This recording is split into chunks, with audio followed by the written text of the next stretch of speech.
Hello, ഇന്ന് നമ്മൾ ഒരു നാടൻ കറിയാണ് ചെയ്യാൻ പോകുന്നത്. കൊഞ്ചും മാങ്ങയും ചക്കക്കുരും ഒക്കെ ഇട്ടുള്ള ഒരു കറി. അപ്പോൾ അതെങ്ങനെയാണ് ചെയ്യുന്നതെന്ന് നോക്കാം. ക്ലീൻ ചെയ്ത കൊഞ്ച്, ചക്കക്കുരു, ഒരു മാങ്ങയും 4 പച്ചമുളകും അരിഞ്ഞത്, ഒരു തക്കാളി അരിഞ്ഞത്, അരമുറി തേങ്ങ തിരിങ്ങിയത്. ആദ്യം നമുക്ക് തേങ്ങയുടെ അരപ്പ് റെഡിയാക്കാം. അതിന് തേങ്ങയിൽ 1/2 ടീസ്പൂൺ മഞ്ഞൾപ്പൊടി, 1 ടീസ്പൂൺ മല്ലിപ്പൊടി, 2 ടേബിൾ സ്പൂൺ മുളക് പൊടി, ആവശ്യത്തിന് വെള്ളം ഒഴിച്ച് നല്ല പേസ്റ്റായിട്ട് അരച്ചെടുക്കണം. ഇതിന് നമുക്ക് മാറ്റി വയ്ക്കാം. ഒരു ചട്ടിക്കകത്ത് വെളിച്ചെണ്ണ ഒഴിച്ച് കടുക്, ഉലുവ മൂത്ത് വരുമ്പോൾ അതിനകത്ത് നമുക്ക് സവാള, കറിവേപ്പില ഇട്ട് മൂപ്പിച്ചെടുക്കണം.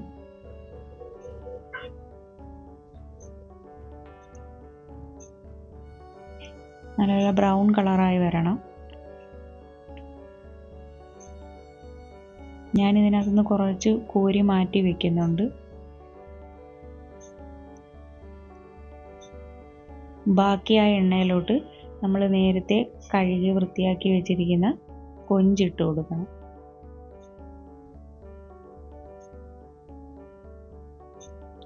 ഈ എണ്ണയിൽ കിടന്ന് മൂക്കുമ്പോൾ കറിക്ക് നല്ലൊരു ടേസ്റ്റും മണവും ഒക്കെ ഉണ്ടാവും. അപ്പം അതിനായിട്ടാണ് വറയിലെ എണ്ണയിലോട്ട് നമ്മൾ കൊഞ്ചിടുന്നത്. അതിൽ ചക്കക്കുരു, മാങ്ങ, പച്ചമുളക്,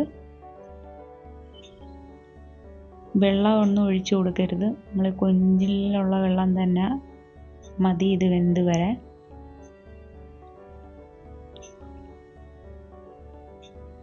നമ്മളത് അടച്ചു വെച്ച് വേവിക്കണം.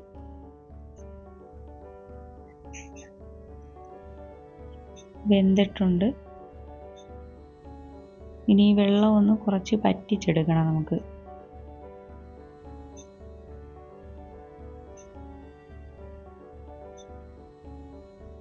അത് തക്കാളി ഇട്ട് കൊടുക്കുക. പുളിയുടെ ആവശ്യത്തിന്, പുളി കുറവുള്ള മാങ്ങയാണെങ്കിൽ നമുക്കൊരു കുടംപുളിയൊക്കെ ഇട്ട് കൊടുക്കാം. അപ്പം അത് നോക്കിയിട്ട് ചെയ്യണം.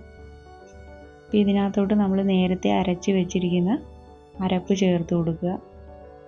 നമുക്ക് വെള്ളം എത്രത്തോളം വേണമെന്ന് വെച്ചാൽ അതനുസരിച്ച് നമ്മൾ വെള്ളവും ചേർത്ത് ഉപ്പും പുളിയും ഒക്കെ നോക്കി ഇട്ട് കൊടുക്കാം.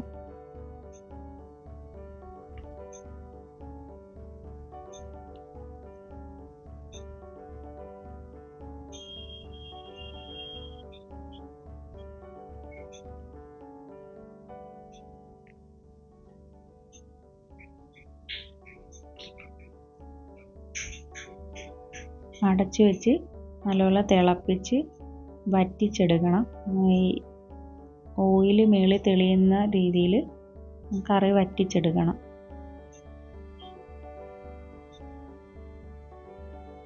ഇതേപോലെ എണ്ണ മേളിൽ തെളിയും. ആ സമയം വരെ നമ്മൾ നല്ലപോലെ കുറഞ്ഞ തീയിൽ കറി വറ്റിക്കണം. അപ്പം ഫസ്റ്റ് നമ്മൾ മാറ്റി വെച്ചിരിക്കുന്ന വറയും ഇതിനകത്തോട്ട് ഇട്ട് കൊടുക്കണം. ഇപ്പോൾ റെഡിയായിട്ടുണ്ട്. നല്ല ടേസ്റ്റാണ് ഈ കറി. ചോറിൻ്റെ കൂടെയും പുട്ടിൻ്റെ കൂടെയും അപ്പത്തിൻ്റെ കൂടെയൊക്കെ നമുക്ക് കഴിക്കാം. എല്ലാവരും ട്രൈ ചെയ്ത് നോക്കണം. Thank you.